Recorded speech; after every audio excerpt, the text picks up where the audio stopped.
Hello and welcome back. Today I'm joined by Karen Hallsman.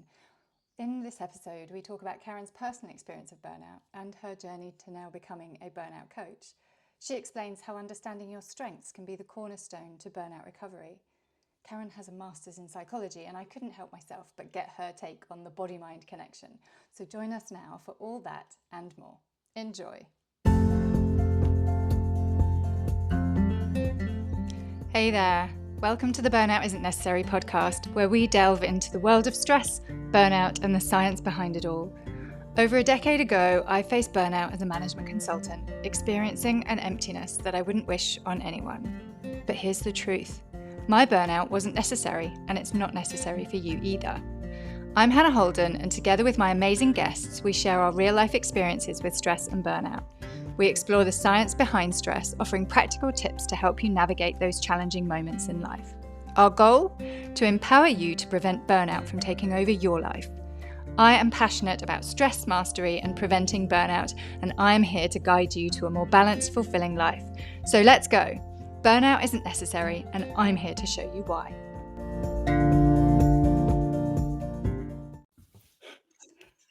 Hello and welcome back, and I'd like to extend a very warm welcome to Karen Hallsman, who has come and joined us to share her experiences with burnout.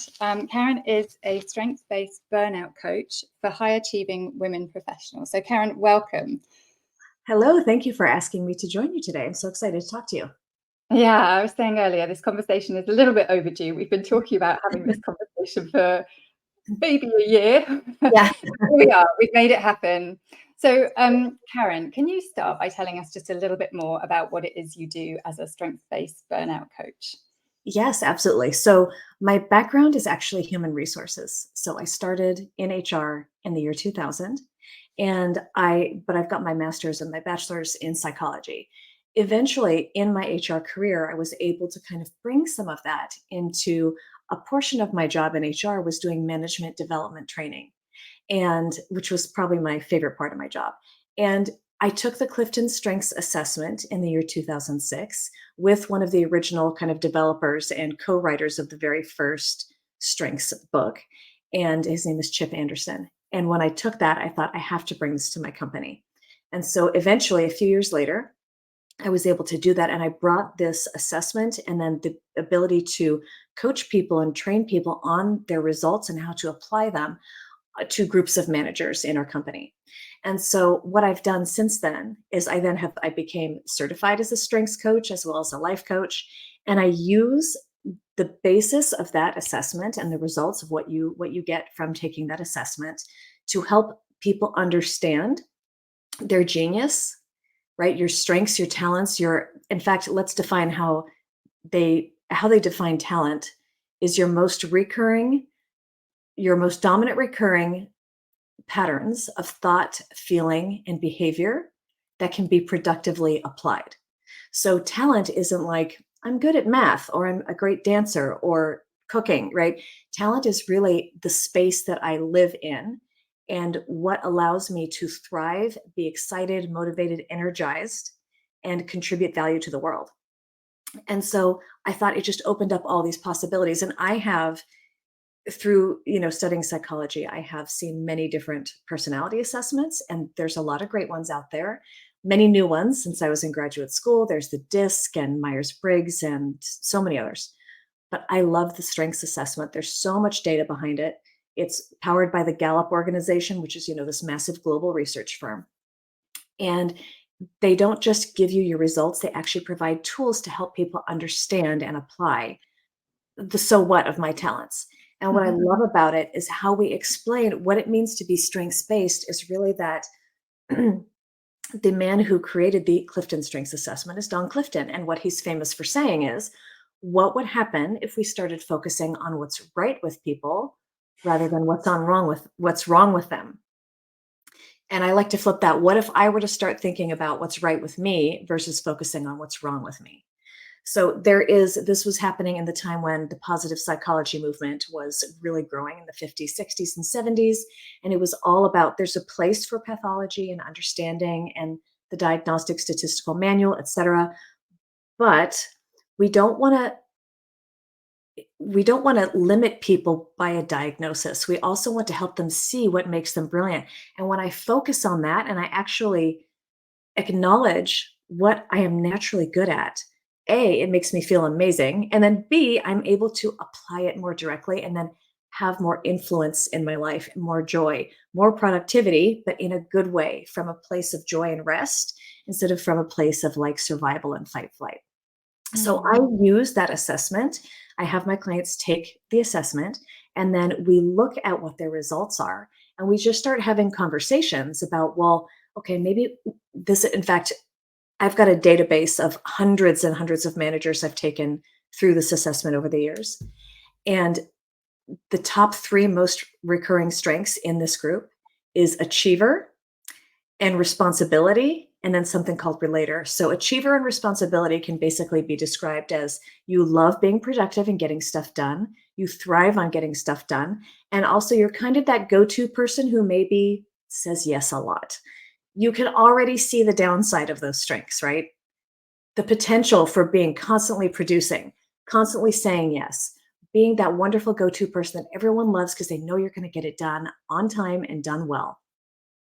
What's going to happen if you keep that up for a while? You have a potential to crash. Mhm. So we have conversations around that. Now there's total of 34 strengths, and each strength has its sort of beautiful genius side and then its potential blind spot. And that's where I focus the conversations, is how those blind spots might be contributing to your burnout experience. And then we just take it from there. So now Okay, that so was a mouthful. yeah. So how was it that you could have taken this should we call it a framework or this assessment, and you could have applied it to like career coaching or exec coaching. Why is it that you chose to Yeah. specialize in coaching people who are in burnout? Yes. So years ago, when I was working in HR, I was driving into work one day. So I live in Los Angeles, and I was driving from one part of where I live to downtown Los Angeles. Which, if you're familiar with LA, we have traffic, and it's sort of this joke that you can get anywhere in no traffic in 20 minutes, but when there's traffic, it could take up to an hour and a half. So I'm sitting there in my car, like in bumper to bumper traffic, in this like hour and a half commute day, and I just slumped over my steering wheel and I was like, I can't do this anymore. I can't even do this drive anymore. It's exhausting. And I couldn't quite put my finger on it. I knew it wasn't just the drive. It was everything. And I didn't really have the language at the time. I was doing strengths coaching, but I still didn't have the language to understand, oh, you're just going through a burnout phase right now. And there are things that you can do to combat that. It wasn't, this was probably 2012-ish.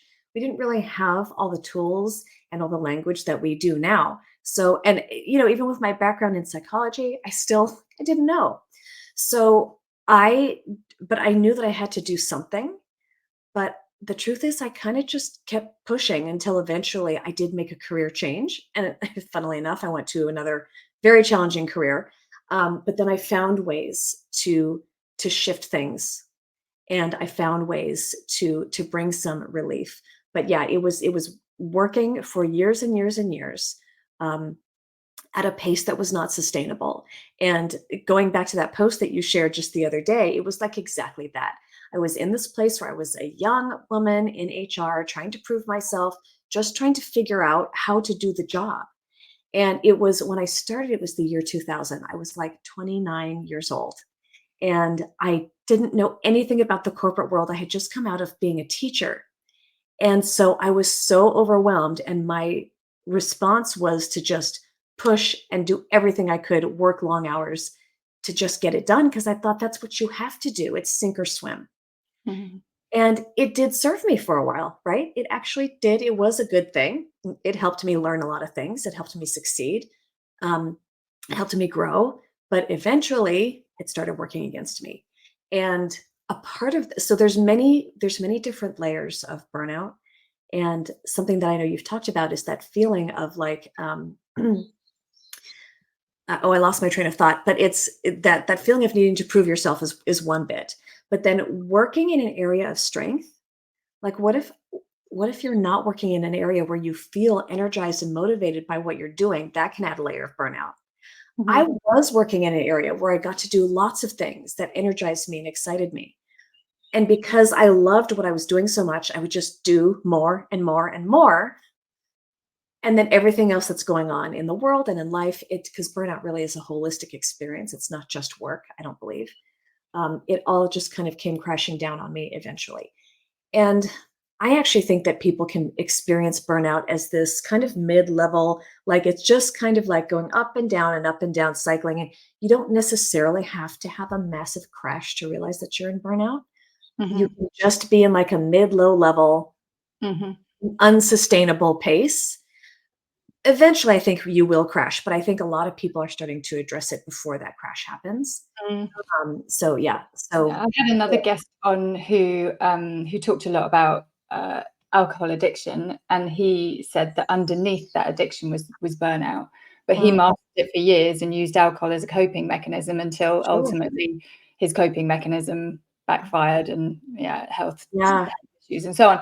But it can. What I'm saying is that history supports what you're saying, that burnout can just kind of be there in the background, niggling away for years, and you can yeah, cycle through moments of feeling a bit better and feeling a bit worse. And yeah, for sure. and so you mentioned that lots of the managers that you've worked with have some similar strengths, which obviously have their, if you take this too far, has a downside. Yeah. Is is that a theme that you associate with burnout? And it's like high achieving. Did you say perfectionism, or was I imagining that one? Definitely can be in there. That was me for a long time. But yeah, I feel like if you this is generally speaking, but if you were the kind of person who's like, "You know what? I'm gonna go live on the beach in Hawaii and 10 bar," you may not be super prone to burnout. Now, things can get crazy at the bar for sure, but less likely, I think, for burnout, unless your personality is okay. Actually, here's an example. One woman that I worked with once was this super amazing, high achieving uh, health insurance broker. Um, and had lots of clients, served her clients well, was the go-to person, super smart. And she said, yeah, I told my husband the other day, maybe I'll just quit all this and just go work at a gas station, because she was blaming her how she was feeling on the job itself. And he said, honey, if you went to work at that gas station in 2 weeks, you would own it, because that is her natural personality. She's very driven. She's going to go into something, and her drive to make things better and to achieve and to succeed, that's what's going to carry her. So it's sort of like wherever you go, that's where you are, right? Like Yeah. I'm always going to bring me with me. So changing jobs is not necessarily the answer. So yes, you could be a high achieving bartender who's sitting on the beach in Hawaii, just hitting bar. But most likely that's not going to be the person who's most prone to it. It's those high achievers. You're smart, you have high standards, and you care. You care about your success, you care about your people, you are driven and motivated. And I think there is a drive to naturally want to evolve and grow and make things better. But then what happens is that actually shifts into more of a survival mode. Like it's not just I get to do this anymore and I get to grow and achieve all these things. It's I have to get this done. I have to. And that's where we get into what you talk about with the nervous system and how it affects the body. Because if you get into have to energy, that's fight flight, and you're Mm. no longer in that state of safety and social connection where you're thriving because you're feeling competent and confident and you have this desire to grow and build. It's more like I have to complete and get stuff done versus I get to grow and build, right? That I think that is the shift that high achievers can have. And so it's easy, I think. It will, let's just say it's possible. There's so much potential to get high achievers to see that your standards do not have to be reduced to get out of burnout. You just need to see that maybe on the other side of those beautiful things that are energizing you and that you want to contribute, have a blind spot that might be holding you back. You just need to gain awareness of it and then find little ways in the little everyday moments in life, all those little choices to kind of bring more balance back. And do you have any suggestions for where somebody would go, where they should start if they wanted to get an understanding of how their strengths might be showing up, and in a positive way, but also potentially in a negative way if they've got those blind spots. Where should someone start? Yeah. So two things. If you wanted to take the Clifton Strengths Assessment, you can just go to gallup.com/Clifton Strengths, or you can just Google Clifton Strengths, and you'll find it there.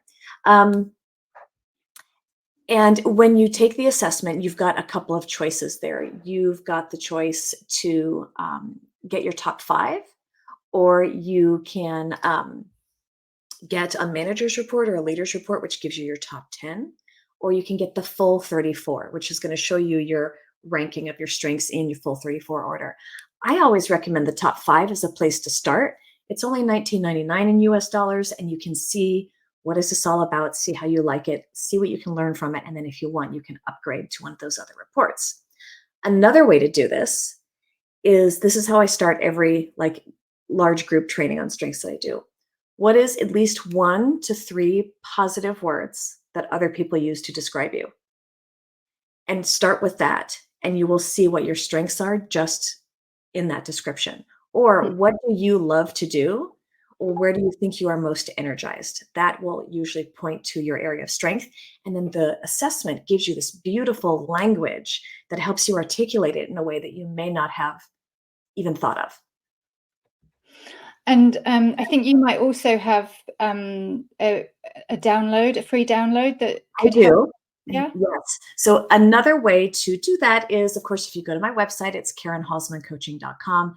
There's a couple different ways to learn about how to work with me there, but there is a download about your energizers and drainers.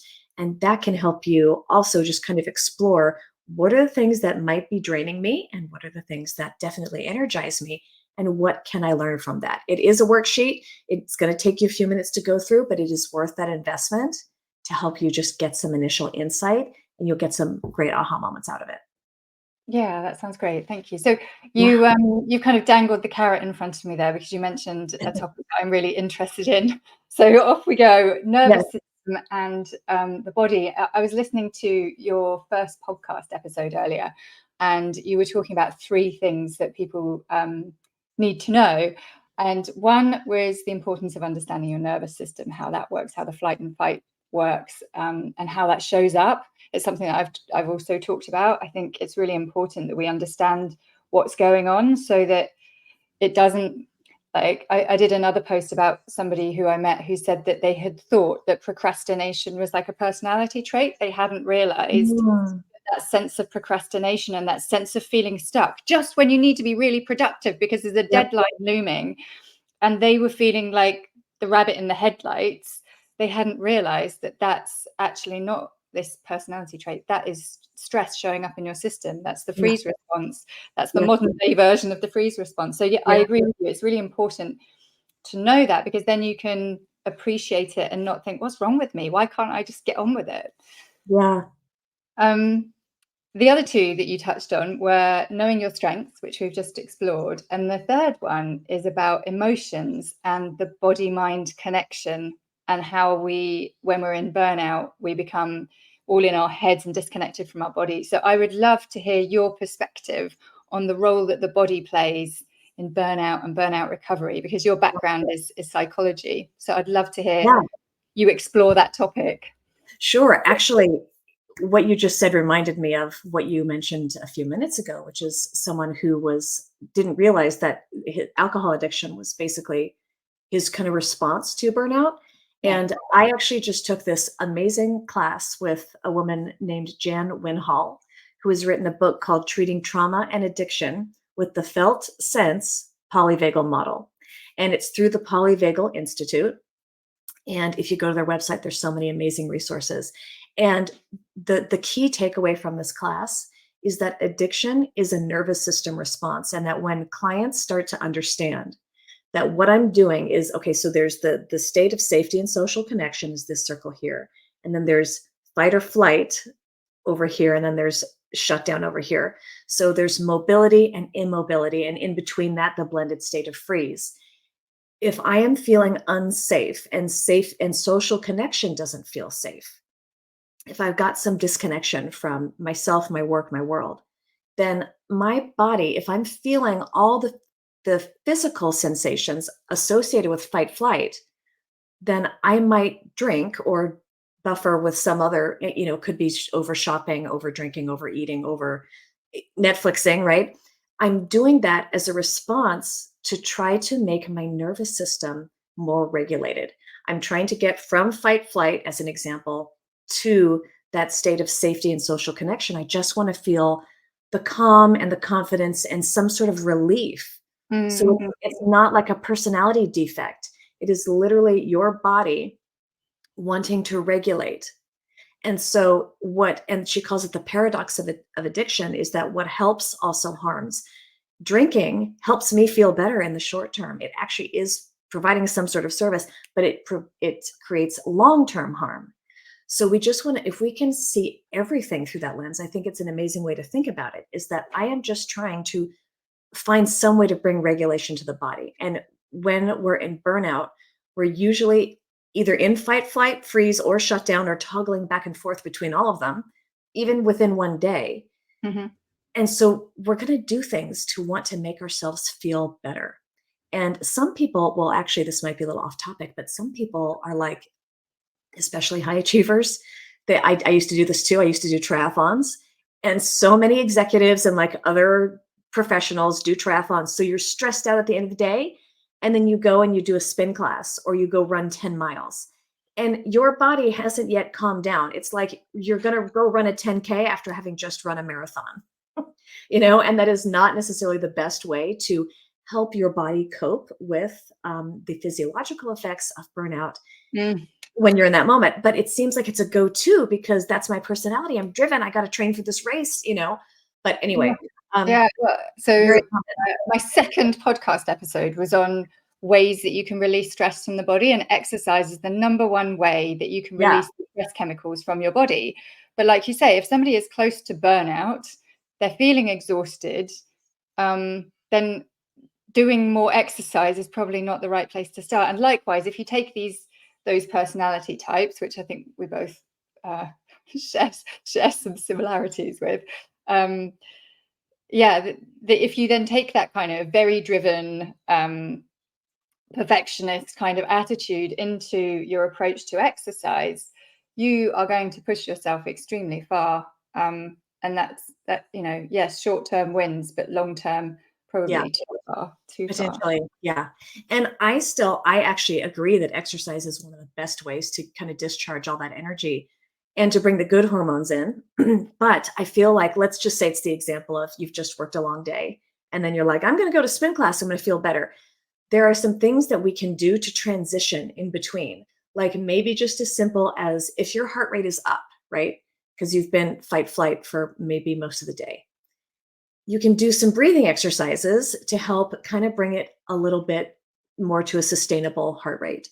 Mm-hmm. And then even just shaking your arms and walking around in circles. I used to walk around the parking lot at my building, and that just discharged some energy. Doing small tasks, anything physical, it's almost like a warm up and a cool down at the same time before you go do your big exercise thing, right? It's a good way to help just bring some regulation back into the body before I go do that big exercise.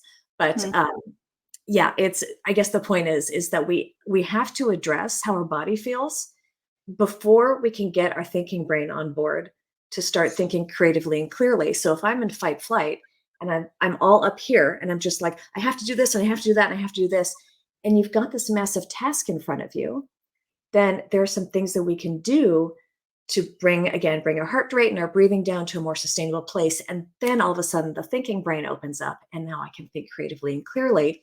So that's another one of those, in those everyday moments, a small choice I can make to help get me to that better space. And then I can do even better work just in that moment. And then you start to build that habit and you will see the benefits of that over time. Yeah. Oh, the power of being a little bit more in our parasympathetic nervous system, being able to bring Yes. the frontal cortex back online and see the big picture and think creatively, and another passion. Yes. Yes.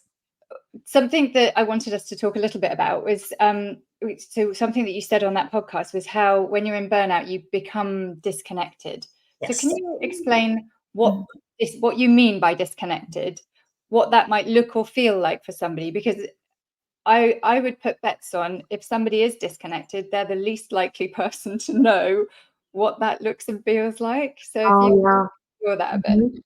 Actually, I think it all goes back to the nervous system because disconnection, my first thought is always like dissociation, which Yeah. is, it can be an actual diagnosis, but not necessarily. I just feel, do you ever feel spacey and just like, right?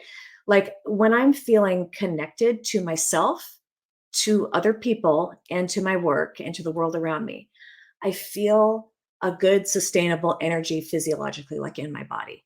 When I'm disconnected, I feel like again, I'm either shut down, like I can't leave, I'm going to go hide up in my hole in my cave over here, or I'm all up here in my head and it's all very cloudy. All those thoughts, which then produce all those feelings, all those emotions, which then translate into the body. It's keeping me all stuck here.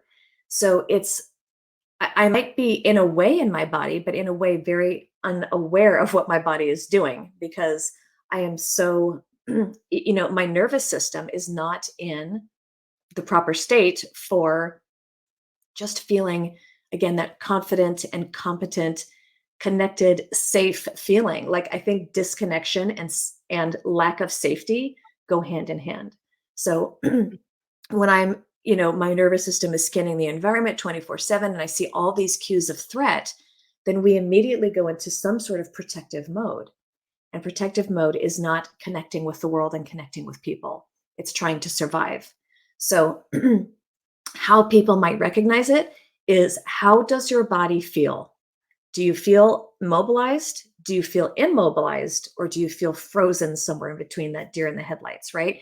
And how often are you feeling that? Notice it, breathe, and have compassion on yourself for it so that you can begin to just understand, this is okay. This is just my body's reaction to the environment that I'm perceiving. And there are ways that I can learn how to, you know, um, address it in a more productive way that isn't going to shoot me in the foot. Hmm. Thank you.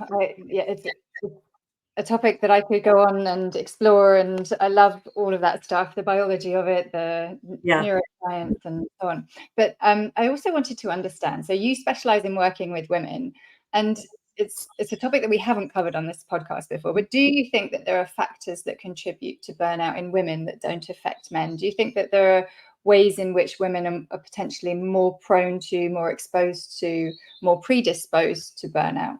Yeah, that it's a question I've been thinking about a lot and have been asked a lot recently too. And so I just spoke to a women's volunteer organization here in California.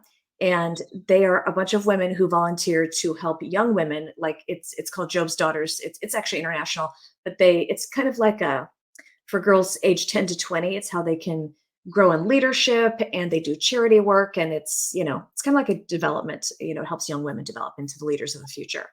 And so these women that are volunteering, they're all like mothers and or volunteers for this organization and or have full-time jobs, and they're all burnt out. And so my friend Becky, who's the head of the California region for this year, she's like, I need you to come talk to us about burnout. And when I got up and spoke to them, I said, hey, did anyone see the Barbie movie? Do you remember the monologue that America Ferrera, and everyone went, yes. Yeah. And so if you're not familiar with it, um, Google like America Ferrera monologue Barbie movie. And I highly recommend people go watch that. Or you can also find a snippet of the script, because what she expresses is, the first sentence is, it's almost impossible to be a woman. And then she goes on to explain all the pressures, like you have to be thin, but not too thin. You just have to be healthy, but you still have to be thin. And then you have to care about your kids, but don't talk about them all the time. And just all these things that were the classic pressures that I think are on women in modern Western society. And so the whole point was to illustrate, this is very representative of what a lot of us are dealing with and what these young girls that you're working with are growing into. the world that we're coming into. Now, there are men who help these women in this organization. So I'm like, men, you have stuff too, right? We all have our own challenges. And we have, I think, in burnout, there are similarities. And that is, again, just being that high achiever.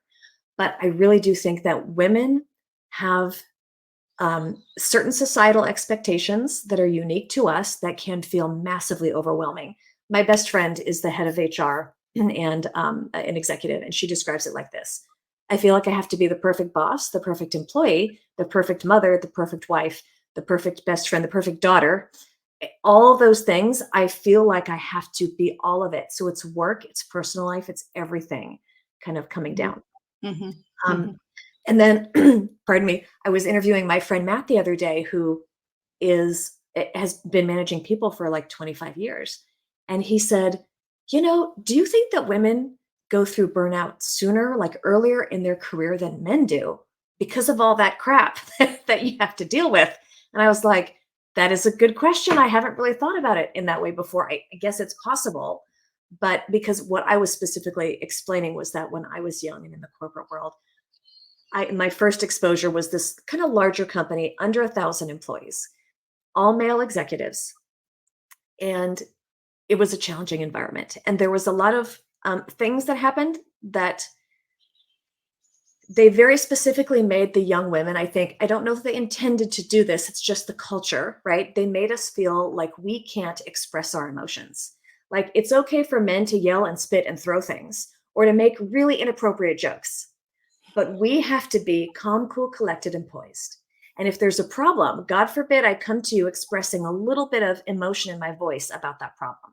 I have to just be even keel all the time, because otherwise we either get labeled as either a bitch or emotional or too much. And we're like, what? So we have to deal with all that too. And I know that was the experience that I had. A lot of women in the corporate world have had that as well, and worse, right? What I experienced was like way less than what I know other people have gone through. But it's kind of all the stuff that might be attributed to the pre-Harvey Weinstein era, before he was held accountable and all of that stuff. We're dealing with that kind of stuff, as well as I just want to do a good job. So feeling like a little bit disempowered because mostly men are in the executive and leadership positions Mm-hmm. can, I think, contribute to the burnout experience, because you start to feel powerless. And powerlessness is a huge marker, I think, of burnout. There's nothing I can do. I have all these things in my circle of concern, but I can't do anything about them. And so then you forget about the things that you can influence, the things in your circle of influence, and Mm-hmm. then crash. So maybe, I guess the answer is maybe, maybe women are more prone to it, but I really think that men have their own challenges too. Did Yeah. you ever hear I can't remember if Brene Brown wrote this in a book or if I heard her say it in an interview, but she was talking about how she was doing a book signing many years ago, and a man came up to her and said, "Hey, do you ever write about men and vulnerability?" And she's like, "No, my research is really focused on women." He's like, "Well, I really feel like you should change that." And he goes, "You see those women over there?" And he pointed to his wife and his daughters. And he started to get teary eyed. He goes, "They would rather see me die on the horse than fall off of it." And what he was saying was, I have no place to be vulnerable. I can either succeed or die. And it touched my heart, and it touched hers, and now she, of course, incorporates men into her research as well. So I believe men have challenges where they aren't really allowed to feel there and connect with their real feelings either. And that, in fact, something that Matt and I talk about is that anger is an emotion that maybe for men is validated and allowed and perpetuated, but they they don't feel safe to express, especially in the workplace, um, emotions like anger or sorry, grief or sadness or anxiety, worry, fear, things like that, because they will be perceived as weak. So anger is almost like the only outlet, which is why you might see it more in men, and why maybe they get away with it because other men are in leadership positions and not necessarily calling them on it. So anyway, they have their like their relationship with their emotions, and we have our relationship with our emotions. And I think they're a little bit different. But either way, I think our relationship with our emotions can contribute to a layer of burnout. because we're usually judging our emotions as wrong and bad. And Mm. like, I can't feel them. I have to be the strong one. I have to be the one that's got it all together. If I'm managing people, I've got to be the perfect model, right, of what to do, which usually ends up backfiring. Yeah. Thank you for that. I think that was a really fascinating exploration of our relationship with our emotions. I think the main reason why I've avoided that question until this point is for that very reason, because burnout can happen to anyone. Yep. It is a natural consequence of unmanaged chronic stress. And therefore, by definition, it can happen to any one of us. It's a natural biological Yeah. process that if we're exposed to too much stress over too long a period, it will happen. So Yes. I've always wanted to make these conversations feel very inclusive, but at the same time, as you've just described, there are differences within that inclusivity that Yeah. women have Yeah. a different relationship with their emotions than men. And as you say, in the workplace, it seems more society accepts men expressing frustration and anger more so. And I certainly feel that when I've felt frustration and anger in a workplace, I've had to really pick my words carefully, pick my tone of voice carefully about how Mhm. I express Yes. the frustration, um, Mhm. that perhaps a man in the same position could just explode or just get it out there and say a spade is a spade. And I just find myself Mhm. picking my words more carefully. That might be me. That might be a common shared experience. But Yes, I yeah, think that. thank you. So, what are there patterns that you see? I'm going to take us on a different tangent now. Are there patterns that you see in your clients? You've talked a bit about common traits that those of us who've experienced burnout share. But when it comes to recovery, are there specific aha moments? Perhaps it's some of the stuff that we've already talked about. Yeah. But in their recovery, what things really, like, what are the penny dropping moments for people in their recovery process? I think understanding that burnout is the perception of powerlessness, and that I have been so successful for so long. What's happening now? Why can't I fix this? And then understanding the futility of that. Well, there you go again. You're trying to fix something. So actually, there's a coach out there. Her name is Tanya Lee. I love how she puts it just in general. She says, put down the hammer and pick up the paintbrush, meaning you are not a problem to be fixed. You are a work of art in progress. Just keep painting the strokes. And once people can see that, again, it goes back to polyvagal theory, and it goes back to understanding that what's happening is a compensation mechanism. It's not a flaw or a defect in me. It's just kind of the opposite side of a strength or an attempt to bring regulation back to my body, or both. Then that lifts the shame. And lifting of the shame, I think, is one of the key things. And um, I love to explain. I just mentioned it: the circle of concern and the circle of influence, Mm. which is actually a 7 Habits Stephen Covey thing. I think people get the biggest aha moments when they go, oh my gosh, you're right. This is something. The circle of concern is all the things I can't control. And realizing that I spend a lot of time and headspace in that circle. I think a lot and I talk a lot and I complain about all these things that I can't control. But by talking about it a lot, I feel like I can control it. Or maybe it's kind of like sitting in a rocking chair. You're doing a lot of movement, but you're not getting anywhere. Um, and so we spend a lot of time in that space. But if I actually take a minute to say, wait a minute, what's in my circle of influence? What are all the things that I can change or impact? Of course, it's your thoughts and your emotions and your own actions and your reactions to things. So and many more things. When people get that moment, they usually are able to drop a bit of that tension, that forward kind of like, crunching stress, and they just go, "Oh, you're right." You can see the bodily shift. Like, I can't control that. Mm. And I don't have to. Right? It's the idea. It goes back to the strength of responsibility, but I feel like I can influence all these things. I feel like I should. It's my responsibility to, right?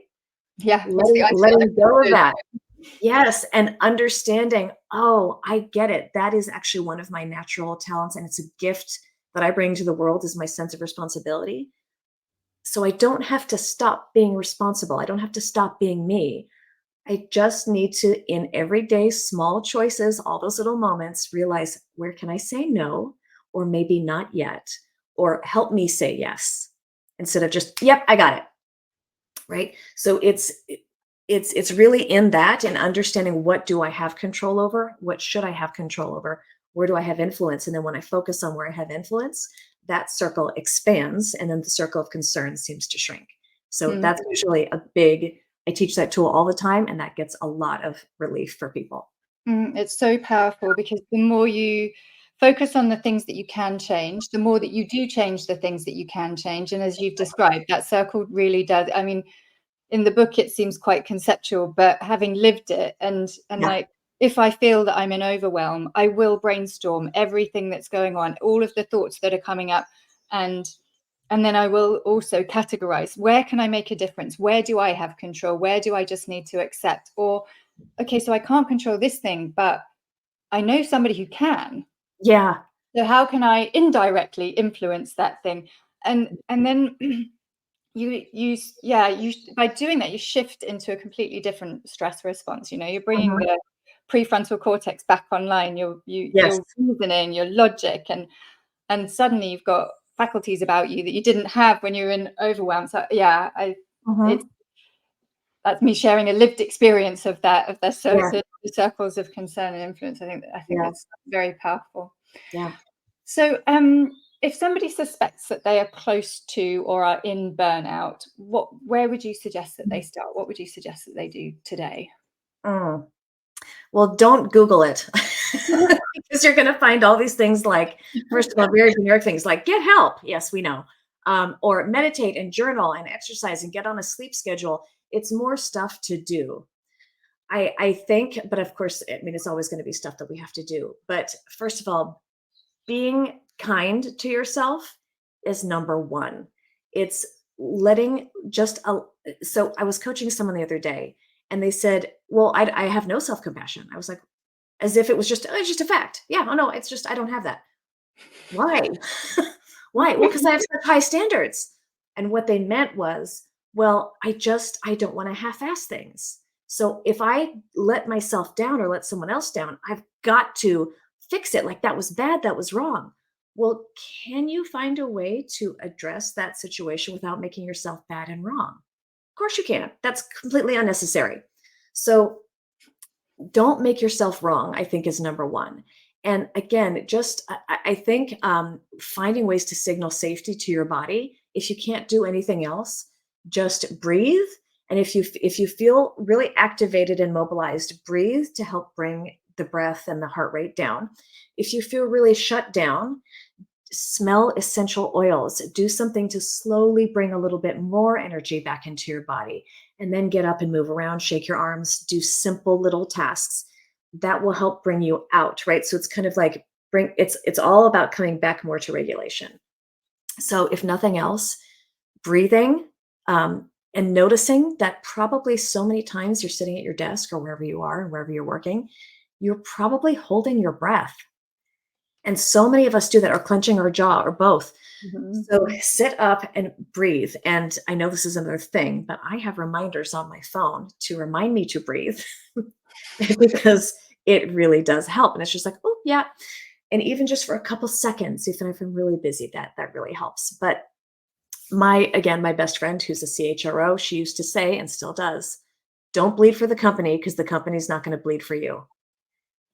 And so keeping that like top of mind, that's like it's almost like permission to not have to bleed for the company. Remind yourself, give yourself permission to be imperfect, to still have high standards, but to not kill yourself over it. Being kind and giving yourself permission is probably number one, because again, it all comes down to those high standards. Something else that my friend has coached her team on a lot is your 80%, or your perception of your effort being at 80% is probably most other people's 110. So if you're thinking you're doing mediocre work, I bet you're not. Maybe sometimes, but probably most times, I bet you're not. So just releasing the pressure, giving yourself permission to be, in your eyes, imperfect. You're probably still very perfect, because I guarantee you're not going to lower your standards. It is not physiologically possible. You can Yeah. still count on those standards to be there and to take you places and to keep you growing and moving. I love everything that you have just said. I love that. Yeah. In fact, I was talking to somebody yesterday and I made the same point that number one, you have to be nice to yourself. Yes. And the first thing that I will always teach is I call them like hacks, instant calm hacks that we have in our body, like sternum tapping and breath work and so on. There are ways that we can tap into the nervous system that, as you say, signal safety to the body so that you can just find some of that parasympathetic state, find that bring that logical mind back on board, feel safe. And yeah, I love everything that you've just said. Yeah. So if somebody wanted to know a bit more about you and wanted to follow up, find you, what's your website? How would they get in contact with you? Sure. Yeah. Karen Hallsman Coaching. And then on Instagram, I'm mostly on Instagram, but I have a Facebook page as well, Karen Hallsman Coaching, and you can find me there. Perfect. I'll make sure that we include the links for everything that we've just talked about in the show notes. It has been an absolute pleasure. I'm so glad that we made it happen at last. Thank you so much for having me, Hannah. Thank you.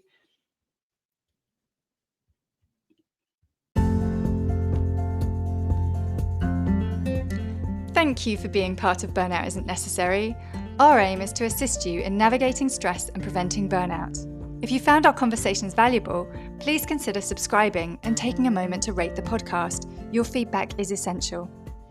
I want to hear from you. If you have questions or ideas for future episodes, share them with me. Your input can shape the content that we create.